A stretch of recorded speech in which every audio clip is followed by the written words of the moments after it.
He slid the folder across the table like it was a used napkin. Your services are no longer of any value to this company, Darren said, not even looking at me. His tie was loose, like always, one foot tapping, the scent of cheap bourbon barely masked by mint gum. I looked down at the folder. My name, spelled wrong. 6 years and he still couldn't get it right. I tilted my head. Value? I said softly, just loud enough for the HR assistant in the corner to flinch.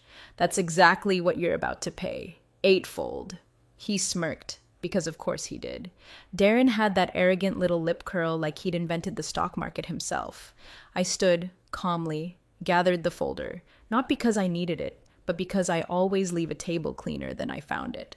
And when I walked out that door, not a single person looked up. Not a single soul asked what happened. If you're listening to this right now and it already feels familiar, maybe you've been written off by someone who had no idea what you were really holding, hit that like button and subscribe. It tells the team these stories matter. It helps them keep building what corporate types like Darren will never understand. Truth with teeth. Anyway, let me take you back to where it started. Not with the folder, not even with the first warning. It began the day Darren said I was lucky to be here. He said it like a joke. First month on the job, he popped by my desk with that half-drunk smile and said, "You must have really impressed someone in compliance to land a spot here. Risk analytics is a boys' club." I was cataloging derivative exposure across our alternative holdings. 78 entries deep, 4 had incorrect timestamps. All 4 traced back to Darren's desk. I nodded politely, kept typing, and opened a fresh tab. Keel Ledger Deviations. That file grew faster than I expected. Weekly adjustments, shady vendor approvals, odd ledger gaps right before quarterly statements. Nothing technically illegal, just suspicious. My job wasn't to accuse, my job was to record, to observe. So I did. It helped that no one noticed me. My office was a glorified closet, a window that faced another wall. My nameplate had a typo for 18 months. Ms. Alyssa Callan, with 2 L's. I never corrected it. Because people don't look for danger in the ductwork. They look for it on stages, in press releases, on Slack at 2 a.m., not in the woman with the reusable coffee mug and perfect audit trails. By year 2, I had documented every exception Darren tried to bury, every override he authorized without board approval, every emergency budget shift. But I also built continuity logs, verified compliance scripts, tracked internal risk triggers across 6 systems. That's the part no one thought to question. When you're silent long enough, people mistake it for smallness. But I wasn't small. I was calculating. In late 2020, Norem went through an asset class reorganization. Regulators required a designated compliance overseer for high-risk alternative vehicles. The board offered it to me, quietly, off the record, after I flagged a massive error in our synthetic derivatives reporting. It was Darren's error, of course, but they didn't blame him. They promoted me. I became the silent firewall, named officer of record for 5 compliance classes, all while Darren took credit for smoothing out volatility on earnings calls. I never contradicted him. I didn't need to. I was the one who filed the footnotes. And every time he stood in front of investors, smiling like a preacher selling forgiveness, I kept 2 files open on my desktop, Keel Variance History and Clause 4.8D, Retention Escalation. The clause? A buried retention agreement from the audit fix. Quiet, precise, and binding. If they ever terminated me without cause and regulatory gaps emerged as a result, Norem owed me 8 times base comp, full equity vesting, and deferred RSUs unlocked. All signed by Darren. His penmanship looked desperate, slanted, sweaty. I never brought it up, until the folder hit the table. And that, friends, is when value changed hands. Not by force, not with shouting, with a whisper, and a clause they forgot I wrote. And the timer started ticking. The reorg email came in at 4:17 p.m. on a Thursday, late enough to dodge questions, early enough to skip a full explanation. Upcoming optimizations to ops structure, it said in the subject line. I almost laughed. Optimizations. Like we were software, and someone had finally decided to uninstall the patches keeping the system stable. By morning, my team's budget access was restricted. Nothing official, just blank drop-downs where line items used to be. Darren blamed system updates. IT said they were told not to talk about it. 2 days later, headcount review spreadsheets appeared in SharePoint, mislabeled as lunch rotation planning. Sure, lunch. with columns marked redundancy risk and voluntary exit incentive. They never said my name out loud. That's not how they work. Corporate bloodletting isn't done with blades. It's paper cuts, slips in tone. Oh, Alyssa, still here? From a VP I used to train. Disappearing invites, missed calendar syncs. One guy accidentally addressed an email to Team-E. His face turned to chalk when he realized I was copied. And then came the misfire. A junior analyst, poor kid had only been there 3 months, forwarded me a draft document meant for HR. Separation proposal, Tier 2 Ops staff. A spreadsheet with 4 tabs. Column E, row 9, Callan Alyssa. Status, non-core, severance, none if voluntary. There it was. Plain text. They wanted me to walk. That's the game. Force your resignation and save the payout. Legacy overhead, they called it in the hallway. Dead weight behind closed doors. Agile modernization in Darren's slideshow. I opened my original employment letter, scanned straight to the section I'd flagged years ago. Page 6, subclause B. If termination is initiated by employer, full equity, severance, and RSU acceleration apply. But walk out on your own? Nothing. Not a penny. I closed the letter and whispered to myself, not blinking first. The mistake they made wasn't in underestimating me. It was thinking I had nowhere else to go.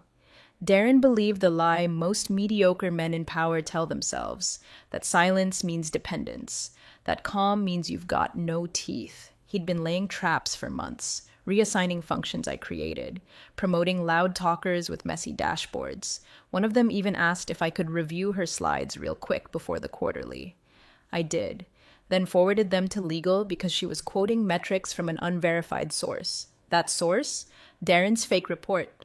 I didn't get thanks. I got a reminder about being a team player. So I stopped playing. I stopped correcting errors. I stopped cleaning up after them. I stopped explaining why trading strategy 6B was non-compliant under current risk thresholds. If Darren wanted to run the firm like a trust fall exercise with no one catching him, fine. Let him fall. Meanwhile, I updated my logs, archived backups, reconfirmed control of my access tokens for the oversight chain, and, quietly, transferred my compliance triggers to a passive state. One trigger, one termination. That's all it would take. HR sent me a friendly check-in invite the following Friday. Virtual, no subject, 10 minutes long. I attended with my mic off and camera on. Smiled when they said feedback is welcome. Took notes when they said they were re-evaluating value alignment. Asked one question at the end. Would this affect our continuity obligations under the 2020 exemption clause? Silence. HR glanced off screen, then they ended the call. That night, Darren made a toast at the leadership happy hour to streamlining, to speed, to trimming the fat, he said, and everyone laughed. I sipped my club soda and left before dessert. Back at my desk, I opened the file one more time. Clause 4.8D, my clause, the one with the payout terms, and just for good measure, I opened the metadata logs. Darren's initials were still there, on every single approval that kept me in place as named officer. He signed me into permanence, and now he was trying to erase me like a typo in a PowerPoint. Except this typo had a trigger, and it was set. Conference room 9A was cold, not just temperature-wise, though the AC vent above had a special talent for targeting the back of your neck like a petty ghost, but cold in that sterile, premeditated way, the kind of room used for NDA signings and offboarding moments. The table had been cleared, no coffee, no pens, just a single manila folder lying flat, my name printed in that generic sans serif font as if someone had actively tried to drain the life out of it. Darren was already seated. Tie on, jacket off, sleeves rolled like he was about to deliver a TED talk on eviscerating careers. He didn't ask me to sit, didn't even nod. He just shoved the folder across the table so it bumped against my hand and stopped. You're no longer of any value to this company, he said. Flat, robotic, like he'd practiced it in the mirror. We've found someone more agile, he added, flipping through something on his phone, not even glancing up. Agile, that word again. The corporate version of you're old and inconvenient, but we're legally not allowed to say that out loud. Inside the folder was a basic security escort form. I recognized the template. I'd helped redline it 2 years ago when we updated policy for terminated employees. There was no severance offer, no final performance review, just a checkbox already marked, voluntary departure, no benefits. I tilted my head, let the silence hang long enough to make the HR lady in the corner shuffle in her seat. Value, I repeated softly. That's exactly what you're about to pay, eightfold. Darren snorted, that smug little exhale he always did when someone tried to challenge him without a title. You going to sue? He asked, finally looking up, eyes lazy, like this was a game and I was bluffing. No. I didn't raise my voice, didn't offer a monologue, just placed my hand on the folder, pressed down once, and slid it back across the table, neater than he had. Then I stood. You're making a mistake, the HR rep said weakly. I'm making room, I corrected.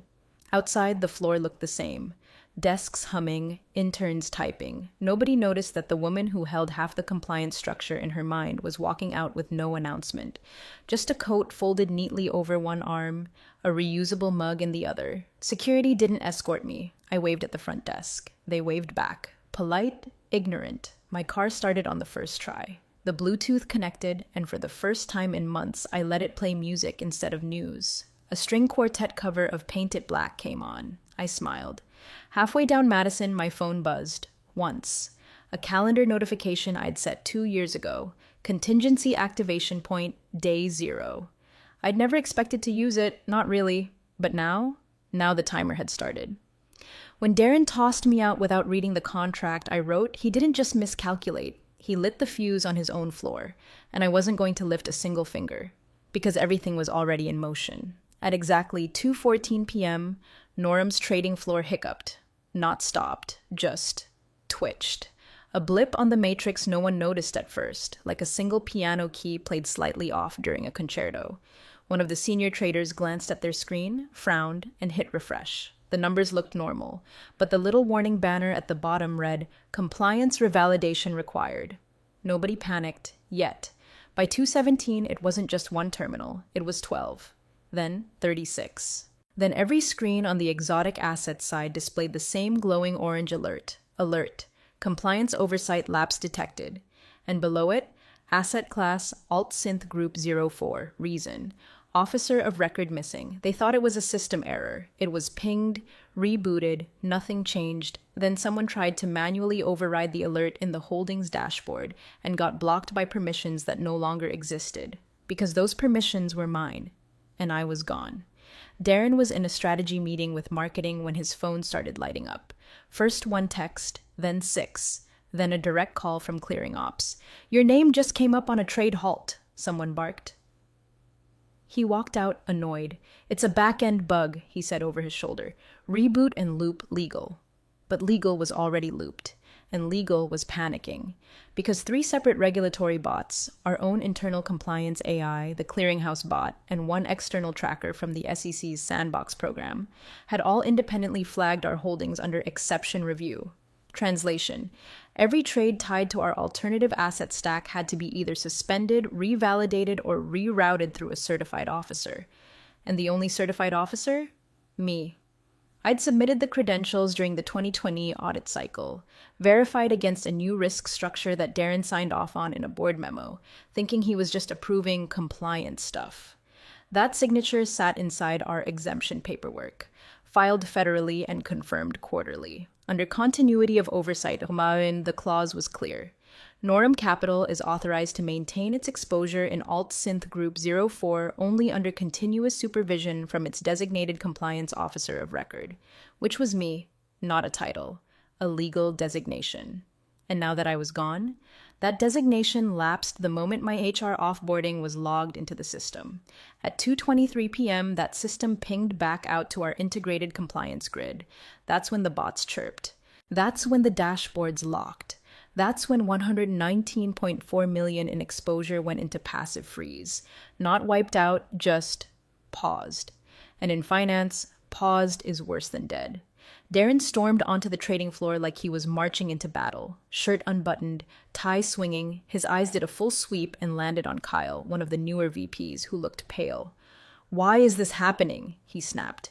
Kyle stammered. It's Alyssa. Her credentials were tied to..." "I fired her," Darren shouted.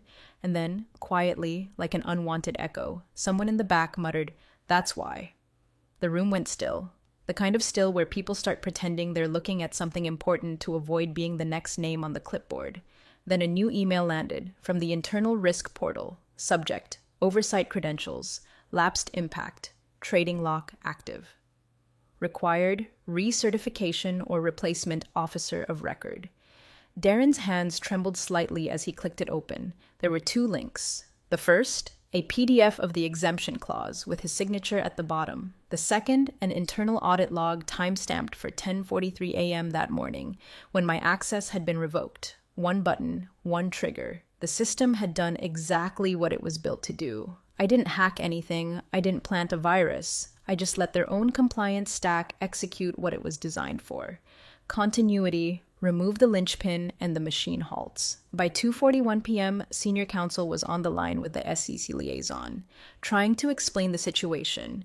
They asked who the backup officer was. There wasn't one, because Darren never thought he needed a backup for someone he planned to discard. And now the trades were frozen, the bots were escalating, and the silence was growing louder than the phones. They hadn't fired me, they detonated me, and the blast radius was still expanding. By 3:08 p.m., the emails weren't requests. They were confessions in disguise. Legal pinged my inbox like I still worked there, as if the woman they'd walked out of the building 4 hours earlier might just swoop in and save them anyway.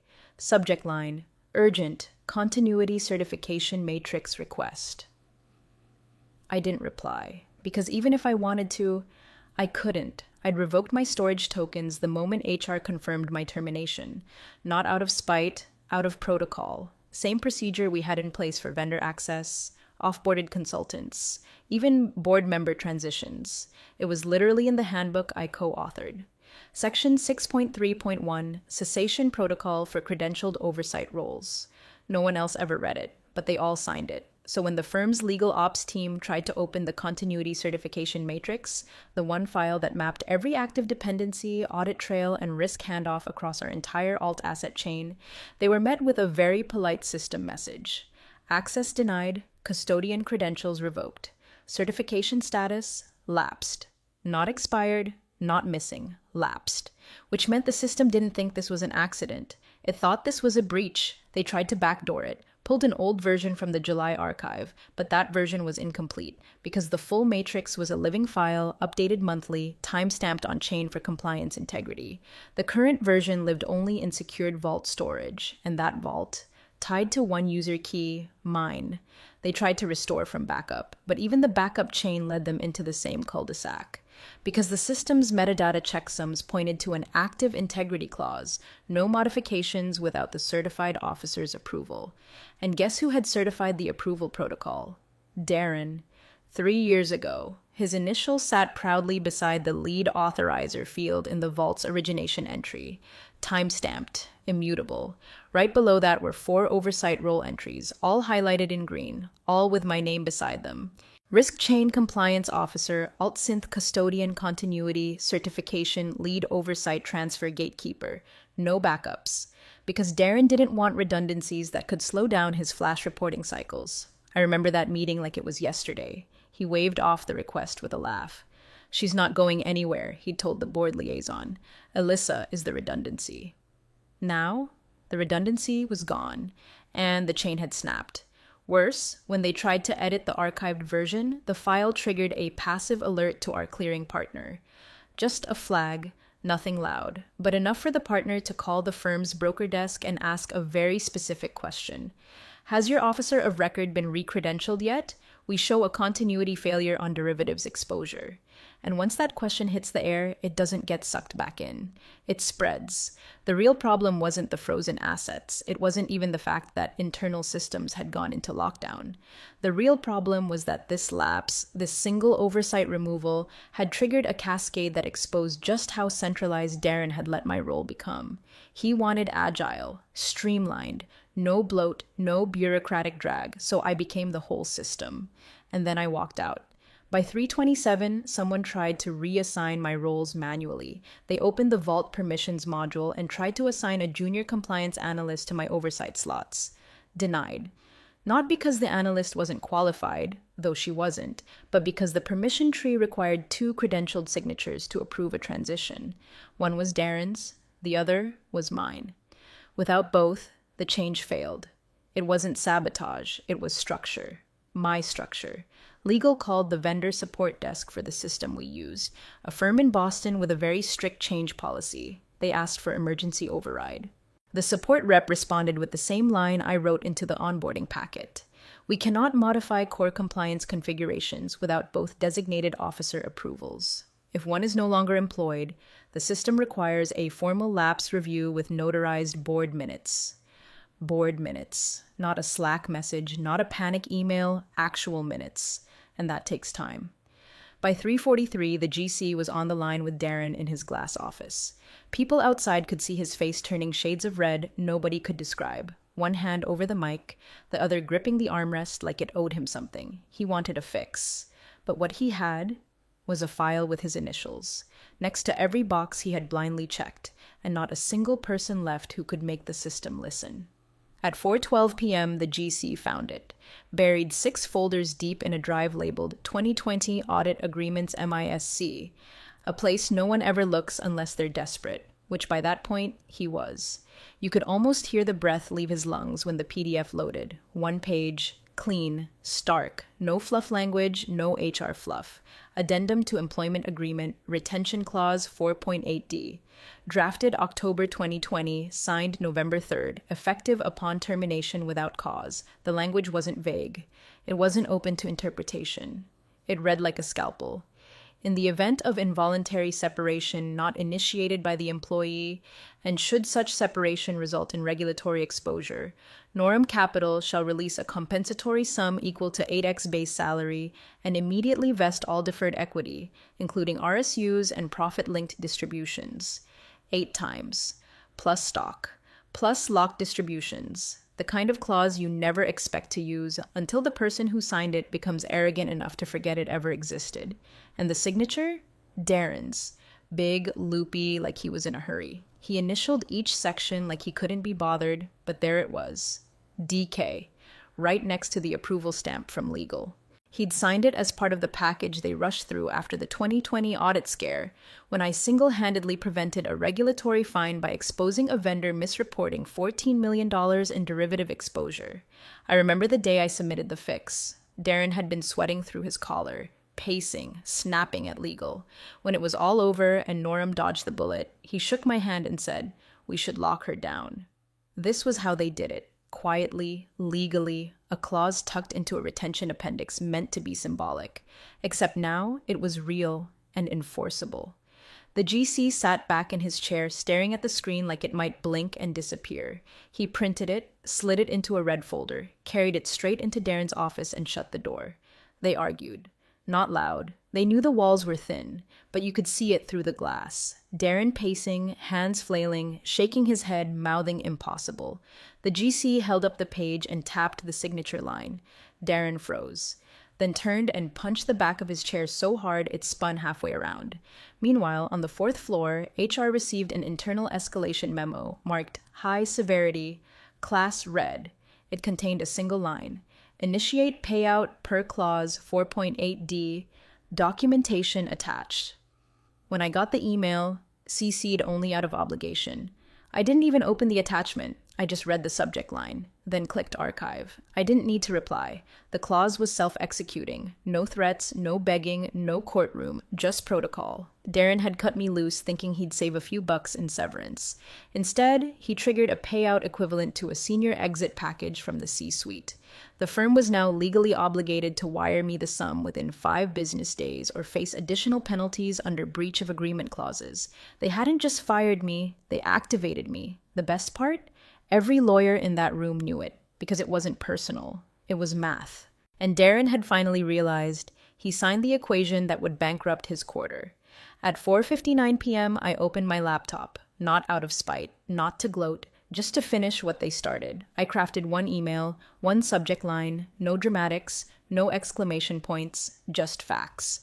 Subject: Termination consequences, Clause 4.8D, enacted 3 attachments, a clean PDF of the signed contract, retention clause bolded, Darren's signature zoomed and highlighted, a screenshot of the system log confirming my credentials were revoked at 10:43 a.m., the compliance report timestamped just after 2:14 p.m., showing the automated regulatory freeze. I wrote 1 sentence beneath them. Please advise on payout timeline, no threats, no bullet points, no warpath, because this wasn't a battle anymore. This was execution. The system didn't care about ego. It only knew what was signed, triggered, and time-stamped. And in that sequence, I had become an obligation they couldn't walk away from. I sent it to 3 addresses: GC at Norem Legal, D. Keel at Norem Finance, HR Exec at Norem Corp. Then I closed the lid, poured myself a drink, nothing fancy, just cold bourbon and a quiet room, and waited. By 5:22 p.m., the reply came in from the General Counsel. We acknowledge Clause 4.8D and are initiating payment processing. Wire confirmation to follow by end of business cycle. Please confirm receipt. No apology, no justification, just pure legal oxygen. The sound of a firm exhaling after nearly suffocating on its own arrogance. I replied once, confirmed, good evening. That was it. No follow-up, no, let me know if you need anything else. They wouldn't, because they had everything they needed. They just never realized how much of it was sitting quietly in my folder, in my code, in the bones of their compliance architecture. I didn't need a lawyer. I didn't need a headline. I didn't need a second chance. I had the clause. And now they had the bill. 8-fold salary. Immediate vesting. Deferred equity unlocked. The numbers tallied up neatly in the spreadsheet I'd kept offline for 3 years, labeled only if forced. And Darren? Somewhere between trying to explain to the board what happened and pretending it wasn't his fault, he'd probably realized the final irony. I never once raised my voice. Never asked for more. Never bargained. Just built the system they asked me to build. Then let it do exactly what it was supposed to do when they tried to delete the one part holding it together. Compliance isn't vengeance, it's gravity. And the fall doesn't stop because you didn't read the warning. At 5:31 p.m. on the dot, the trading floor died. Not like a power outage, not like a crash. Worse, it froze. Every cursor stopped mid-click. Every order queue sat there pulsing with unresolved flags. On the main monitor, a flashing red box overtook the ticker feed. Compliance violation, clearance protocol suspended, exotic assets halted. No one breathed for a full 10 seconds. Then chaos. Phones rang, terminals blinked, Slack lit up like Christmas. Someone shouted over the noise, "Is this a test? Some kind of drill?" It wasn't. The clearinghouse had issued a firm-wide freeze on all Alt-Synth Group 04 trades, nearly $120 million in synthetic holdings, locked behind an automated kill switch tied to compliance validation. And I was the validation, or, more accurately, had been. Someone bolted from the floor, junior VP barely out of business school, and sprinted down the corridor to Darren's office, the sleeves of his suit flapping like a man trying to fly. The glass wall didn't offer privacy. Everyone could see Darren pacing inside, shirt half untucked, tie looped around his neck like a noose waiting for tension. The VP burst in. You could only hear part of it over the hum and panic, but the words hit like live wires. "Why wasn't this foreseen?" Darren stopped moving, just froze, pale, face slack with realization. Then he spun toward the door and bellowed, "Get her back!" The room went silent. Not because they didn't want to obey, but because they knew. Everyone did. She was gone. And the floor? It stayed frozen. The problem wasn't just regulatory, it was structural. You don't just plug in a new compliance officer and expect the system to treat them like they've been there all along. These platforms ran on trust chains, built, verified, and reaffirmed across quarters, audits, partner reports. You yank the node at the center and the entire chain throws an exception. That's what the system did now. Exception 43B, no officer of record. Escalated hold. Clearing couldn't move anything. Traders couldn't execute. Clients were watching. And Darren, he was trapped inside a glass box of his own making, realizing too late that his power was performative, just noise built on signatures he didn't understand. They tried calling my number 3 times. I watched it buzz once, face down on my counter while I stirred soup. Calm, no theatrics. The 4th time, they didn't even bother with the phone. They tried email. Subject line, urgent. Critical compliance support request. I didn't open it. There was nothing left to say. Nothing they could offer that would unfreeze what they'd broken. By 6:02 p.m., the board was alerted. By 6:15, legal had initiated external counsel. And by 6:31, an emergency investor call was scheduled for the next morning. Topic line, operational interruption and exposure review. Darren didn't attend the prep call. He was still in his office holding the clause, still trying to find a way to blame the system, the staff, the board, anyone but the man who fired the linchpin, the man who signed the clause, the man who traded institutional memory for a buzzword. The last words I'd said to him echoed back louder now than they had that morning. Value? That's exactly what you're about to pay. And the bill had only just begun to print. It came on a Tuesday. I was at the gate, coffee in one hand, carry-on under the other, about to board a flight to Portland. Not for work, not for some triumphant investor roundtable. Just a quiet trip with a friend who'd once told me years ago, "You stay too long in places that don't deserve you." My phone buzzed. A message from Alex, the last risk analyst left at Norham I still halfway trusted. Check page 37 of the quarterly. Last footnote. Attached was the PDF, Norham Capital Q3 earnings report. I opened it without rush, scanned the usual corporate self-congratulations. Strong YOY momentum, streamlined cost centers, strategic reinvestment of capital gains. Then, near the bottom, past a polite dip in revenue attributed to temporary liquidity constraints, was the line he meant. Footnote 17. Unforeseen compliance departure resulted in a one-time operational penalty and compensation disbursement. That was it. No name, no event breakdown, no reference to the trading freeze, no mention of the $120 million lock, no explanation of the disbursement. But I knew. So did Alex. His follow-up text came seconds later. "That's the quietest 2.4M payout I've ever seen." I smiled. No reply needed. I saved the PDF, dropped it into my private archive under a folder labeled Norham, Final, and tagged the last spreadsheet. Closed. There wouldn't be headlines. Darren wasn't important enough to scandalize. Norham would survive, reshuffle, replace titles with new ones that sounded progressive. The board would pretend nothing burned down. HR would revise offboarding protocol. Darren, if he was lucky, would be transitioned to advisory. But that footnote? That was the real eulogy. A single line that admitted the truth without ever daring to speak it out loud. They called me non-core, deadweight, replaceable, then paid millions to plug the hole I left. I took a sip of coffee. Overhead, the boarding line began to move. No fame, no applause, no vindictive last act. Just a woman walking onto a plane, while the system behind her quietly admitted they never understood the value until it was gone.